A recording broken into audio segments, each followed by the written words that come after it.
Hi, welcome to Sunil Maths Tutorial online classes, Infinite Series, class number 4. In this class, we'll learn some definitions and geometric series theorem. Series of non-negative terms. Series of non-negative terms. Series of non-negative terms. An infinite series, summation un. An infinite series, summation un, is said to be series of non-negative terms if it satisfies the condition un greater than or equals to 0 for all n belongs to capital N. An infinite series, summation un, is said to be a series of non-negative terms if it satisfies the condition un greater than or equals to 0 for all n belongs to capital N. An infinite series is said to be a series of positive terms. An infinite series, summation un, is said to be a series of positive terms if it satisfies the condition un greater than 0 for all n belongs to capital N. Observe the difference between these two series. Series of non-negative terms and series of positive terms. An infinite series is said to be series of non-negative terms if un greater than or equals to 0. Series of positive terms if un greater than 0. This is very trivial.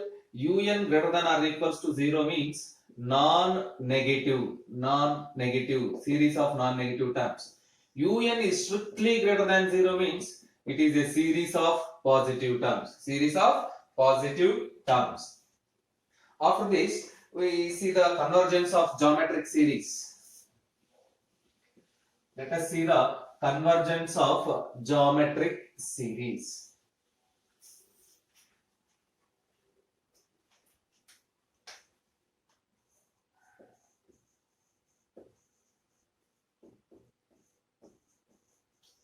Geometric series. The statement of this series is if mod r less than 1, that is minus 1 less than r less than 1, then the geometric series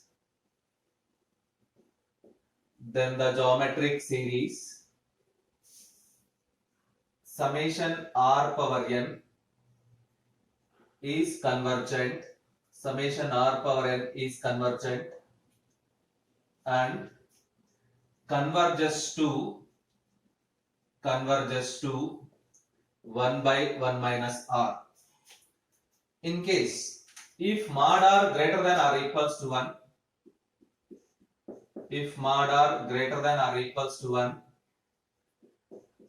then the geometric series summation r power n is divergent. Observe that the geometric series is convergent where r is known as common ratio. That small r is known as common ratio. Geometric progression means it consists of a finite number of terms. Geometric series means it consists of an infinite number of terms. Sum of the infinite number of terms.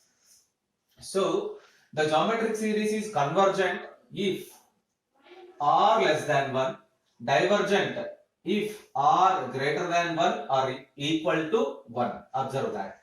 So if mod r less than 1, that is r lies between minus 1 and 1, then the geometric series summation r power n is convergent and also it converges to 1 by 1 minus r. If the common ratio is greater than or equals to 1, either equal to 1 or greater than 1, then the geometric series summation r power n is divergent.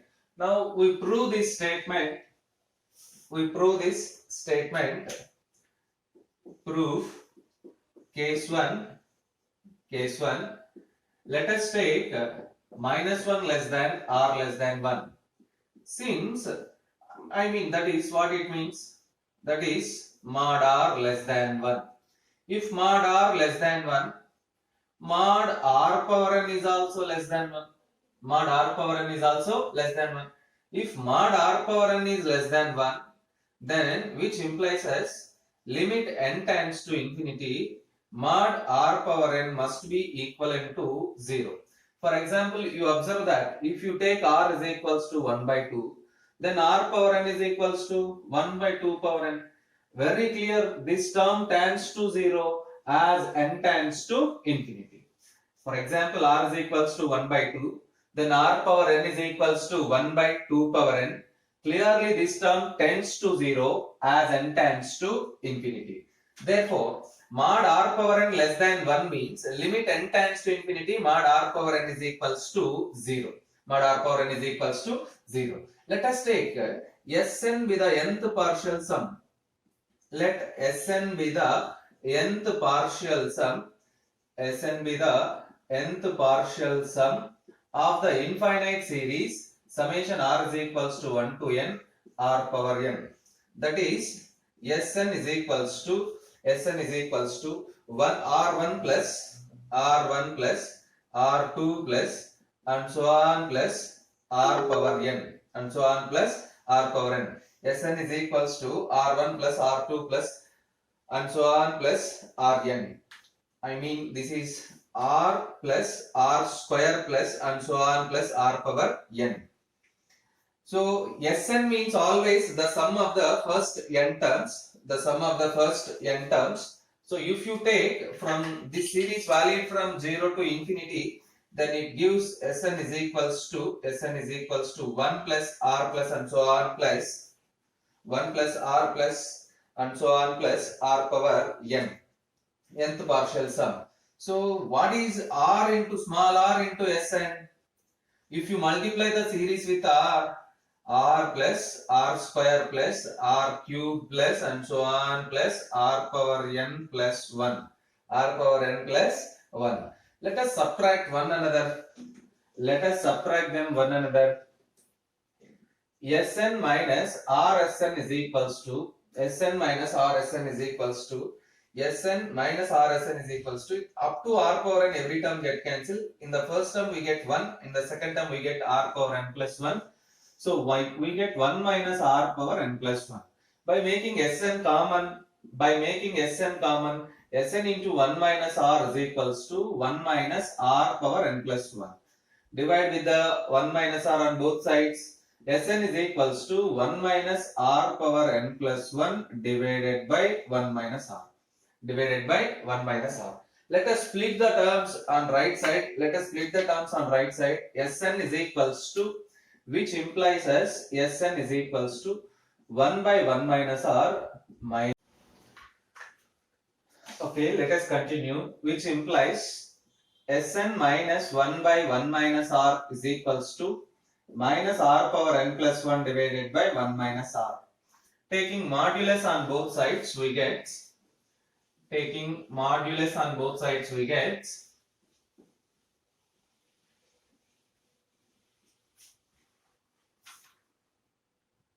mod Sn minus 1 by 1 minus r is equals to mod minus r power n plus 1 divided by 1 minus r.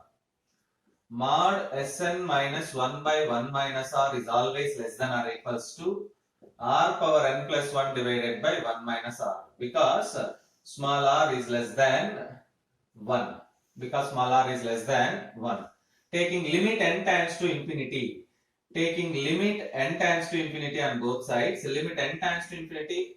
Mod Sn minus 1 by 1 minus r is less than or equals to limit n tends to infinity r power n plus 1 divided by 1 minus r. We know that since r is less than 1, r power n is also less than 1, limit n tends to infinity, r power n is equals to 0, which implies as limit n tends to infinity, r power n plus 1 is also equivalent to 0. So by applying that condition, you get in the RHS, limit n tends to infinity, Sn minus 1 by 1 minus r modulus of is less than or equals to 0. But always, modulus is greater than or equals to 0. But always, limit n tends to infinity, mod Sn minus 1 by 1 minus r, because of modulus is non-negative, so greater than or equals to 0. Combining these two conditions, we get limit n tends to infinity, mod Sn minus 1 by 1 minus r is equals to 0, which implies as limit n tends to infinity, Sn is equals to 1 by 1 minus r. This shows us the nth partial sum. This shows us the nth partial sum Sn, converges to 1 by 1 minus r. Therefore, since the nth partial sum converges, therefore the infinite series summation r power n is also converges to 1 by 1 minus r. Therefore, we conclude that the geometric series summation n is equals to 0 to infinity r power n is convergent to 1 by 1 minus r if r less than 1 or mod r less than 1. This is the case 1 of the theorem. Let us see case 2. What happens if r greater than or equals to 1? Case 2.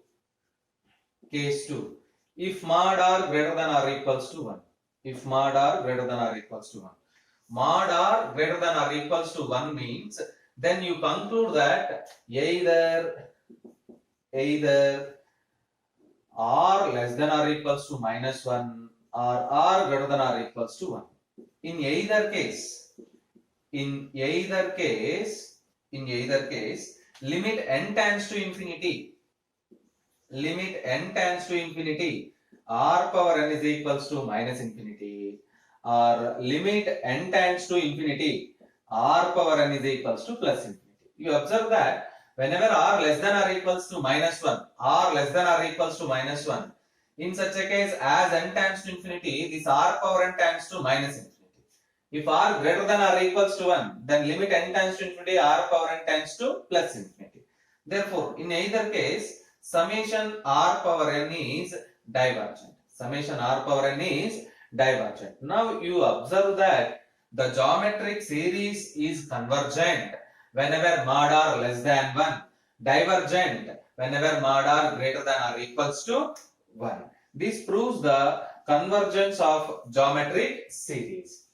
Let us continue this by using one more P test, which we learn that very simple test and most useful for testing the convergence of infinite series, which is known as P series test or auxiliary series test.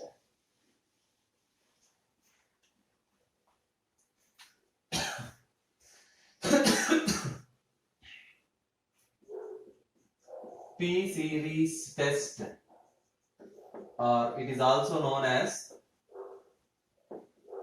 auxiliary series test. The statement of this test is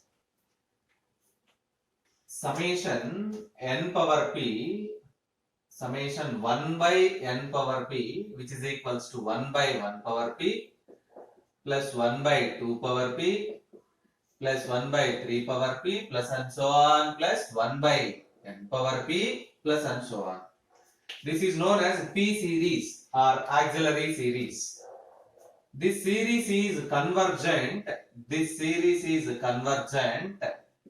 if p greater than 1. This series is convergent if p greater than 1. And divergent. This series is divergent if p less than or equals to 1. Let us see some examples. Summation 1 by n square. Comparing with summation 1 by n power p, you get p is equals to 2, which is greater than 1. Therefore, summation 1 by n square is convergent. Summation 1 by root n, which is equals to summation 1 by n power p, implies p is equals to 1 by 2 less than 1. This shows us the series is divergent. Summation 1 by n root n, it can be written as summation 1 by n power 3 by 2. Comparing with summation 1 by n power p, we get p is equals to 3 by 2 greater than 1. If p by 2 greater than 1, this series is convergent. This series is convergent. This series is most useful for us. Learn about this. In the next class or any one of the class, we prove this theorem also. Summation 1 by n power p, summation 1 by n power p is convergent if p greater than 1 and is divergent if p less than or equals to 1. Observe the examples, then it is very easy to understand.